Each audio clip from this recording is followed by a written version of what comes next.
राजद के पास भीड़ नहीं है, क्योंकि अब चुनाव नहीं है तो नेता लोग गाड़ी लेकर के नहीं आएंगे, लोग नहीं पहुंचेंगे। हम आपको दिखा रहे हैं कि ये अभी हम मरीन ड्राइव पर हैं और यहाँ से एक बार कैमरा को रोटेट करके आगे से दिखा दीजिए। ये गाड़ी आप देख लीजिए इधर, और पीछे में गाड़ी देख लीजिए कितना, मतलब कहा जाए तो लगभग 50 से ज़्यादा गाड़ी से सिर्फ लक्ष्मी यादव जो चिरैया से है, लक्ष्मी यादव इस बार चुनाव लड़े और चुनाव में हार गए। हालांकि 4 बार के विधायक रहे हैं और लगातार कहा जाए तो जो 2010 में जो लोग जीत के आए उन्हीं को नेता माना जाता है। तो 10 में ये चुनाव जीत करके आए थे।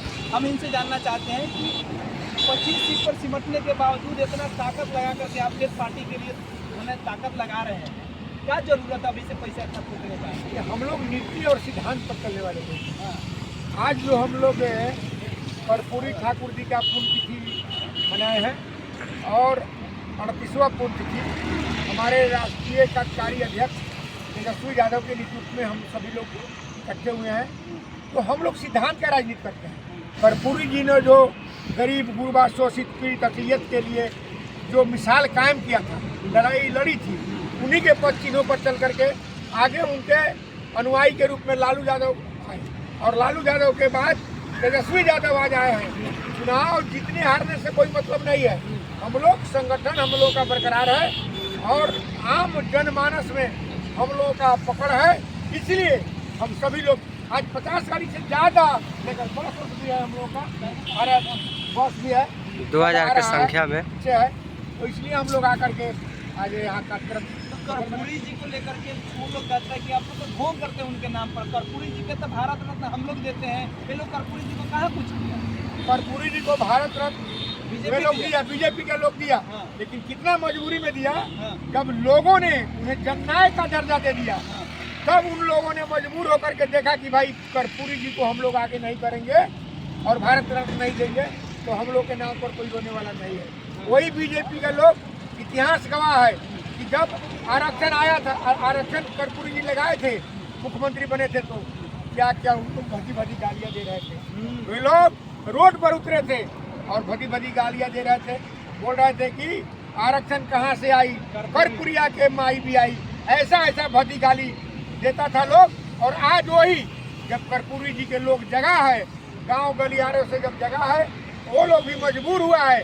वे लोग भी आज झूठ मूठ का रोना रोते हैं और वो लोग भी जयंती और पुण्यतिथि मनाने का काम करते हैं। मतलब पहले गाली देते थे, अब मनाते हैं, मजबूरी हो गई। मजबूरी है उन लोगों की, अब उन लोगों की मजबूरी है क्योंकि इसलिए कि लोग जग गया है।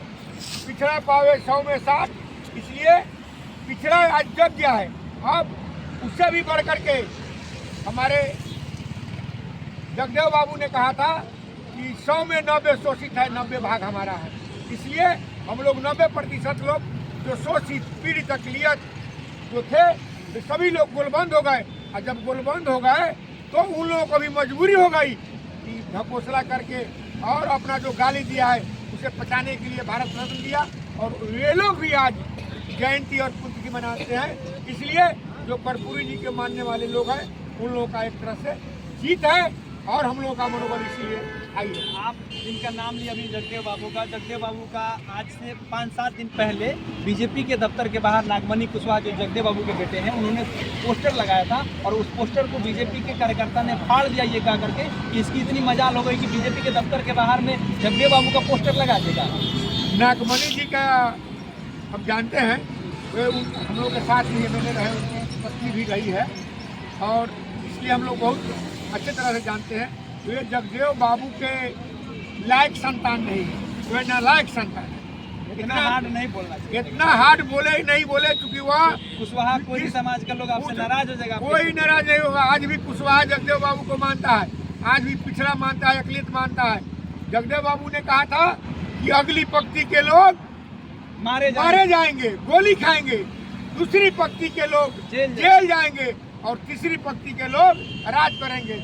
उन्हीं के उपदेश और उनके संकल्प को लालू यादव ने साकार किया और लालू यादव राज सिंहासन पर बैठा और गरीबों को अधिकार और हक दिलाने का काम किया। अच्छा, एक चीज़ हमको जरा बताइए, आज तेजस्वी यादव इतना ताकत लगा कर कह रहे थे कि मशीनरी हमको 1,90,00,000 वोट आया और उसके बाद जनता का नेता हम ही लोग हैं, वे लोग नहीं है। आपको नहीं लगता कि EVM में खेल हुआ इस बार? पूरी खेल हुआ है। 25,000 वोट EVM में पहले से डाला गया है। अब मान लीजिए जैसे रुपया एक मोबाइल से दूसरे मोबाइल में डाला जाता है तो वोट भी डाला जाएगा। उन लोगों के पास सारा सिस्टम है और मोदी जी है तो पूरा माहिर है इसके लिए।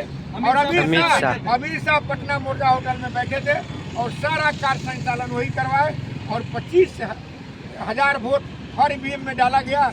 और इतना ही नहीं, 10-10 हज़ार रुपया हर एक महिला के खाता में डाला गया चुनाव के समय। चुनाव आयोग भी संज्ञान नहीं लिया, इसलिए यह लोग हारा है, तंत्र जीता है। अच्छा, एक चीज़ बताइए, यही हाल अभी बंगाल में हो जाए, यही हाल उत्तर प्रदेश में हो जाए, यही हाल 2030 में फिर हो जाए, 25,000 के जगह 30,000 वोट डाल दिया जाए, तो फिर आप लोग जैसे लोग जो क्रांतिकारी रहा 10 में जीत करके आया तो लोग सदन फिर जाएगा। अब उसके लिए हम लोग भी सावधान हुए हैं और वहाँ ममता की लड़ाई लड़ रही है और जो गलतियाँ हुई है उसको हम लोग दोहराने नहीं देंगे।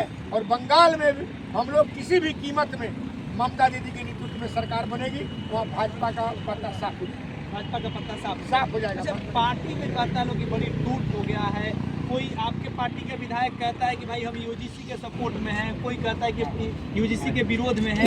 आप लोग जरा हमको बताइए कि आज तक सुप्रीम कोर्ट में अपना वकील, अपना जज काहे नहीं आप लोग बनाए? कितना बड़ा बड़ा नेता हो गए समाजवादी के, मुलायम सिंह यादव हुए, राम नरेश यादव हुए, मायावती हुई, अखिलेश यादव हुए, लालू यादव, राबड़ी देवी, नीतीश कुमार, MK स्टालिन, बहुत लोग पिछड़ा समाज का नेता हुआ, लेकिन पॉलिटिकल सिस्टम नहीं खत्म